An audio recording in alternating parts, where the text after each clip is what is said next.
Hello everyone, welcome to self smart study. अगर आपने अभी तक इस चैनल को सब्सक्राइब नहीं किया, चैनल को सब्सक्राइब ज़रूर कर लें, जिससे कि आने वाली वीडियो का अपडेट आपको सबसे पहले मिलता रहे। अगर आप यूनिवर्सिटी के एग्ज़ाम और स्टेट के एग्ज़ाम और सेंट्रल के एग्ज़ाम किसी भी एग्ज़ाम्स की तैयारी कर रहे हैं, तो उन सभी एग्ज़ाम्स के अगर हिस्ट्री के क्वेश्चंस आ रहे हैं, तो ये सभी जितने भी मैं क्वेश्चंस कवर करा रहा हूँ, ये आपके लिए बहुत ही हेल्पफुल रहेंगे। तो चलिए स्टार्ट करते हैं। ये हमारी सीरीज़ चल रही है। अगर आपने हमारी पिछली वीडियोज़ नहीं देखी है तो वो वीडियोज़ ज़रूर देख लें। चलिए नेक्स्ट क्वेश्चन की बात करते हैं, क्या कह रहा है। देखिए क्वेश्चन, नेक्स्ट क्वेश्चन आइए। ये रहा, गांधी जी ने भारत में प्रथम उपवास, उपवास मतलब फास्ट, किस घटना के संबंध में रखा था? तो ये अहमदाबाद मील मजदूर आंदोलन जो हुआ था, मील मजदूरों के समर्थन में हड़ताल के विरोध में गांधी जी ने भूख हड़ताल शुरू की थी। कब हुई थी? अहमदाबाद मील मजदूर आंदोलन 1918 में हुआ था। उसके बाद 1918 में ही एक और आंदोलन हुआ था। वो कौन सा हुआ था, ये आप कमेंट बॉक्स में कमेंट करके बताएंगे। तो जितने भी आंदोलन हुए थे, मैं एक बार इसका थोड़ा सा रिवीजन करा देता हूँ आपको। सबसे पहले गांधी जी के द्वारा कौन सा आंदोलन किया गया था?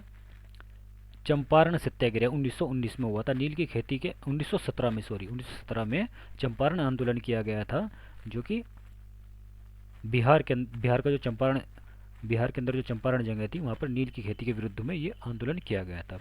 और दूसरा किया गया था अहमदाबाद मील मजदूर आंदोलन, जिसके बारे में हम यहाँ पे बात कर रहे हैं। 1918 में ही हुआ था ये अहमदाबाद मील मजदूर आंदोलन।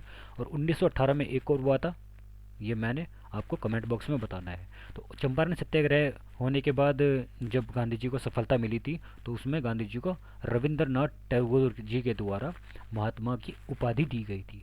फिर 1918 में कौन सा अहमदाबाद मील मजदूर आंदोलन हुआ था। फिर उसके बाद एक और आंदोलन हुआ था। फिर उसके बाद कौन सा हुआ था? खिलाफत आंदोलन, वो 1919 में हुआ था, आपको याद रखना है। असहयोग आंदोलन 1920 में हुआ था। भारत छोड़ो आंदोलन 1942 में हुआ था। और 5 फरवरी 1922 को चोरा चोरी कांड हुआ था।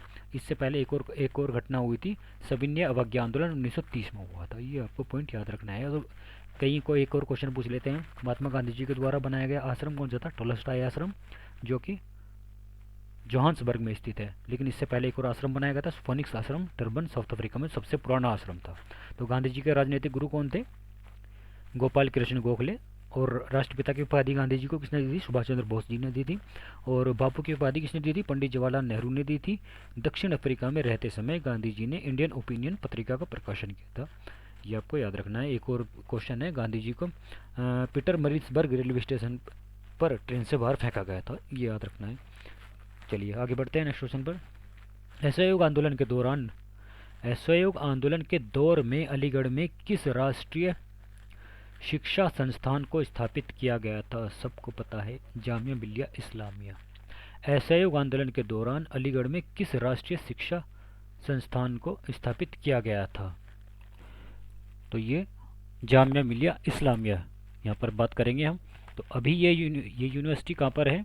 जस्ट ए मिनट, दिल्ली के अंदर है ये जामिया मिलिया इस्लामिया यूनिवर्सिटी, दिल्ली के अंदर है। 1920 में इसकी स्थापना की गई थी, ये आपको याद रखना है असहयोग आंदोलन के दौरान।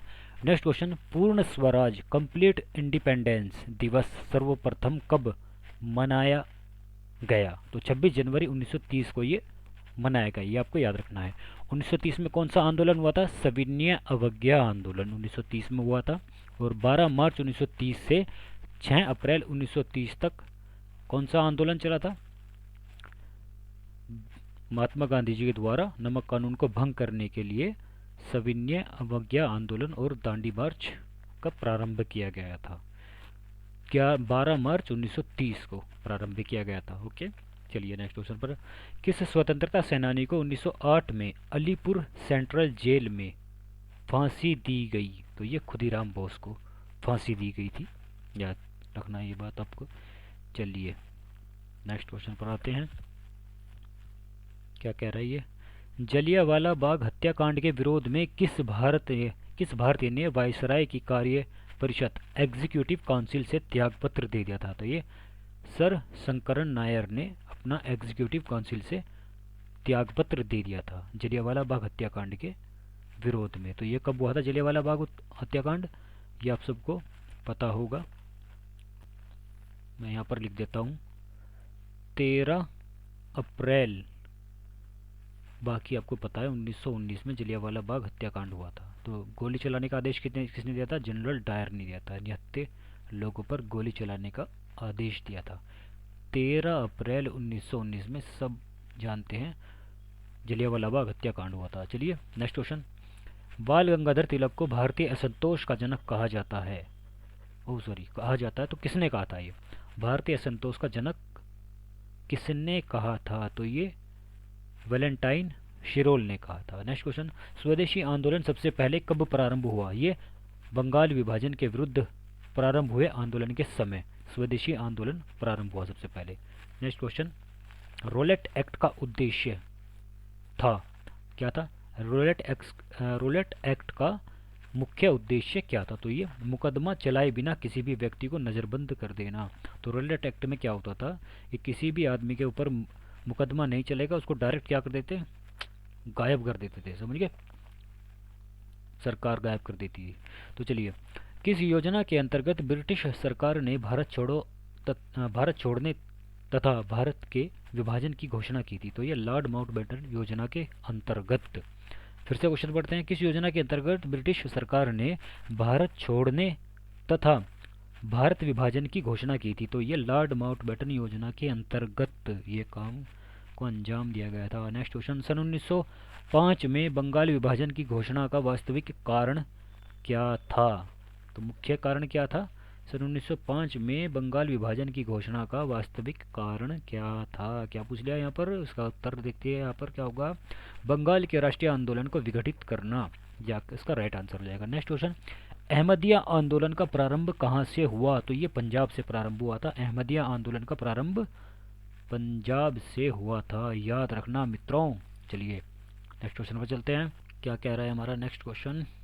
आगे बढ़ो वीर तुम बढ़े चलो। चलिए अब बात करते हैं चोरी करने की। चोरी चोरा कांड घटना। चोरी चोरा कहाँ पर है? ये जगह कहाँ पर है? चोरी चोरा जगह है उत्तर प्रदेश के अंदर, ऊपर उत्तर प्रदेश में किस जगह? गोरखपुर के अंदर चोरी चोरा जगह है।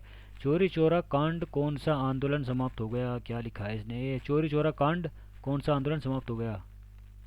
चोरी चोरा कांड के दौरान कौन सा आंदोलन समाप्त हो गया था? जब चोरी चोरा कांड हुआ था ना, तो उस कांड के बाद कौन सा आंदोलन समाप्त कर दिया गया था गांधी जी के द्वारा? असहयोग आंदोलन। तो गांधी जी ने हाथ खड़े कर दिए थे कि हम तो अहिंसा के पुजारी हैं, हम कुछ नहीं करते। तो गांधी जी ने चोरी चोरा कांड के बाद असहयोग आंदोलन वापस ले लिया था। तो इसमें क्या हुआ था? 23 पुलिस कर्मियों को थाने के अंदर उनका तंदूरी कबाब बना दिया गया था। तो चलिए नेक्स्ट क्वेश्चन पर चलते हैं। कांग्रेस ने गोलमेज सम्मेलन की किस एकमात्र बैठक में भाग लिया? तो ये दूसरी बैठक में कांग्रेस के गांधी जी ने भाग लिया था। मोस्ट इम्पोर्टेंट क्वेश्चन है, कांग्रेस ने गोलमेज सम्मेलन की किस एकमात्र बैठक में भाग लिया था? ये दूसरी बैठक में भाग लिया था, याद रखना है। दूसरी बैठक कब हुई थी इसका सन आपको याद रखना है। कमेंट बॉक्स में मुझे आप बताना है सारे काम, कुछ काम आपको भी करना है, कमेंट बॉक्स में आपको बताना है। ओके, देखना चाहते हैं कि आपको पता है या नहीं पता है, याद रखना है। दूसरा गोलमेज सम्मेलन जो हुआ था उसकी बैठक की डेट आपको बतानी है। चलिए नेक्स्ट क्वेश्चन पर चलते हैं। 1857 के राष्ट्रीय क्या लिखा है? विप्लव को कुचलने में किस बाहरी ताकत ने अंग्रेजों की मदद की थी? तो नेपाल ने मदद की थी। 1857 के राष्ट्रीय विप्लव को कुचलने में किस बाहरी ताकत ने अंग्रेजों की मदद की थी? नेपाल ने, इसने मदद की थी। बेचारा नंगा पुंगा तो पहले ही था ये नेपाल। चलिए नेक्स्ट क्वेश्चन। अलीपुर केस में सरकारी गवाह कौन बन गया था? तो ये नरेंद्र घोष बन गया था। अलीपुर केस में सरकारी गवाह नरेंद्र घोष बन गया था। डर गया था बेचारा, इसीलिए बन गया था, सरकारी गवाह बन गया था। चलिए नेक्स्ट क्वेश्चन पर चलते हैं। किस आंदोलन में कृषक एवं छात्रों ने एक साथ भाग लिया था? कृषक किसको बोलते हैं? किसान। और छात्रों ने एक साथ भाग लिया था। किस आंदोलन में भाग लिया था? भारत छोड़ो आंदोलन में। तो भारत छोड़ो आंदोलन कब हुआ था मित्रों? 1942 में भारत छोड़ो आंदोलन हुआ था। तो भारत छोड़ो आंदोलन महात्मा गांधी जी द्वारा द्वितीय विश्व युद्ध के दौरान 8 अगस्त 1942 को भारत से ब्रिटिश साम्राज्य को जड़ से उखाड़ फेंकने के लिए चलाया गया था। इसी टाइम महात्मा गांधी जी ने एक नारा दिया था, करो या मरो का नारा दिया था। ये आपको याद रखना है, डू एंड डाई। स्पेलिंग देख लेना, ये होती है कि do and die. Okay, Mahatma Gandhi ji के द्वारा डू एंड डाई, करो या मरो का नारा दिया था। करो या मरो मित्रों, भारत छोड़ो अंग्रेजों, भारत छोड़ो। चलिए, ये क्या लिखा है, doctrine of passive residence, doctrine of passive receive residence, क्या क्या लिख दिया, की रचना किसने की थी? तो ये अरविंद घोष ने की थी, याद रखना है, मोस्ट इंपोर्टेंट क्वेश्चन है। आगे बढ़ते हैं। चलिए, ये क्वेश्चन क्या करता है, भारतीय राष्ट्रीय आंदोलन के दौरान भारतीय राजनीति का शांति काल किस अवधि को कहा जाता है? शांति काल, शांति शांति ओम।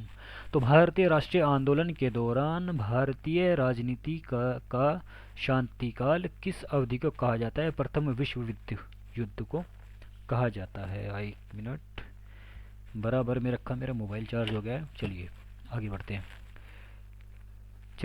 क्या कह रहे हैं, all India depressed classes association नामक संस्थान की प्रतिष्ठापना किसने की थी? प्रतिष्ठापना हो गई, किसने की थी? तो बी आर अम्बेडकर ने की थी। ये आपको याद रखना है, मोस्ट इंपोर्टेंट क्वेश्चन है। चलिए आगे बढ़ते हैं। डॉक्टर भीमराव अम्बेडकर, क्या आदमी था यार। चलिए नेक्स्ट क्वेश्चन, जवाहरलाल नेहरू के विरुद्ध बॉम्बे घोषणा पत्र, बॉम्बे 21 पर किस प्रमुख पूंजीपति के हस्ताक्षर नहीं थे? किसने सिग्नेचर नहीं करे थे भाई? जवाहरलाल नेहरू के विरुद्ध जो बॉम्बे का घोषणा पत्र था, बॉम्बे 21 पर किस प्रमुख पूंजीपति ने सिग्नेचर नहीं किए थे? तो किसके नहीं थे? घनश्याम दास बिड़ला की सिग्नेचर नहीं थे। नेक्स्ट क्वेश्चन, नील दर्पण ने नील उत्पादक किसानों के उत्पीड़न का चित्रण किया है। यह है, क्या था? यह एक नाटक था, नाटक। ओके, आनंदमंड उपन्यास जिसमें प्रसिद्ध वंदे मातरम गीत, वंदे मातरम आपको पता है ना, की रचना किसने की थी? बंकिम चंद्र चट्टोपाध्याय ने की थी। क्या है ये? आनंदमंड से लिया गया है वंदे मातरम उपन्यास। और यहीं पर हम बात करेंगे राष्ट्रगान, ये किसने लिखा था? रविंद्रनाथ टैगोर ने। याद रखना है, मोस्ट इंपोर्टेंट क्वेश्चन, बच्चों वाले क्वेश्चन है। आगे बढ़ते हैं। चलिए, भारत सेवक समाज की स्थापना कब तथा किसने की? ये वाली, इसको अंडरलाइन करते हैं। भारत सेवक समाज की स्थापना कब तथा किसने की थी? 1905। कब का आंसर आ गया हमारे पास? किसने की थी? गोपाल कृष्ण गोखले ने की थी। और एक क्वेश्चन पूछा जाता है, गोपाल कृष्ण गोखले महात्मा गांधी से किस प्रकार संबंधित हैं? आपको पता होना चाहिए, किस प्रकार संबंधित है, बताओ बच्चों। महात्मा गांधी जी के राजनीतिक गुरु गोपाल कृष्ण गोखले जी को कहा जाता है। और राष्ट्रपिता की उपाधि किसने दी थी महात्मा गांधी जी को? सुभाष चंद्र बोस ने दी थी। और बापू की उपाधि पंडित जवाहरलाल नेहरू ने दी थी। दक्षिण अफ्रीका में रहते समय गांधी जी ने इंडियन ओपिनियन पत्रिका का प्रकाशन किया था। दूसरा गोलमेज सम्मेलन कब हुआ था? 1931 ईस्वी में हुआ था, लंदन में हुआ था। इस आंदोलन में गांधी जी ने कांग्रेस का नेतृत्व किया था, आपको पता होना चाहिए। गांधी जी की मृत्यु कब हुई थी? 30 जनवरी 1948 में हुई थी, पता होना चाहिए। पीटर मरीट्सबर्ग रेलवे स्टेशन पर गांधी जी को ट्रेन से बाहर फेंक दिया गया था, ये आपको पता होना बहुत आवश्यक है। गांधी जी के दादाजी का क्या नाम था? उत्तरचंद गांधी था, आपको ये भी पता होना चाहिए। और गांधी जी की माता जी का क्या नाम था? पुतली बाई। गांधी जी के पिता का नाम करमचंद गांधी, मोहनदास करमचंद गांधी। गांधी जी के बाप जो संतान थी, 4 संतानें थी, बेटे थे। मुन्ना भाई में भी मूवी अगर नहीं देखी तो आप देख लेना, याद हो जाएगा क्वेश्चन। हरिलाल, मणिलाल, रामदास, देवदास, गांधी जी के 4 पुत्र थे। गांधी जी के द्वारा लिया गया एक जो गोद लिया गया पुत्र था, क्या नाम था उसका? जमुना लाल बजाज। बजाज स्कूटर नहीं, जमुना लाल बजाज गांधी जी द्वारा गोद लिया गया पुत्र था। ये आपको याद होना बहुत ज़रूरी है। प्रवासी भारतीय दिवस कब मनाया जाता है? 9 जनवरी 1915 को प्रवासी भारतीय दिवस मनाया जाता है। उस दिन क्या हुआ था? गांधी जी 9 जनवरी 1915 में भारत की दशा समझकर साउथ अफ्रीका से भारत वापस लौटे थे। ये आपको याद होना चाहिए। दो क्वेश्चन बन रहे हैं यहाँ पर। प्रवासी भारतीय दिवस 9 जनवरी 1915 को मनाया जाता है। दूसरा क्वेश्चन यहाँ पर पूछ लेंगे, गांधी जी साउथ अफ्रीका, जिसको हिंदी में बोलेंगे दक्षिण अफ्रीका से भारत कब लौटे थे? दूसरा क्वेश्चन ये बन गया यहाँ पर। ओके, ये आपको याद होना अति आवश्यक है। चलिए आगे बढ़ते हैं। तो फ्रेंड्स, इस वीडियो में इतना ही। ऐसी मज़ेदार वीडियो आती रहेगी। मोस्ट इंपॉर्टेंट क्वेश्चंस मैं ऐसे कवर करता रहूँगा। वीडियो को ज़्यादा से ज़्यादा अपने फ्रेंड्स के पास शेयर करें। फैला दे, आग लगा दो, इस वीडियो को फैला दे अपने सभी फ्रेंड्स के पास। और चैनल को सब्सक्राइब करना बिल्कुल ना भूलें। यहाँ पर नीचे देखा होगा रेड कलर में आता था पहले सब्सक्राइब का बटन। इधर आता है, इधर आता है, हाँ इधर आता है। यहाँ पर साइड में आएगा रेड ब्लैक कलर में सब्सक्राइब, तो सब्सक्राइब का बटन दबा दें और वीडियो को शेयर भी कर दो। उसके बराबर में शेयर का भी बटन होगा, अपने सभी फ्रेंड्स के पास शेयर भी करते रहें। So thanks for watching and keep learning.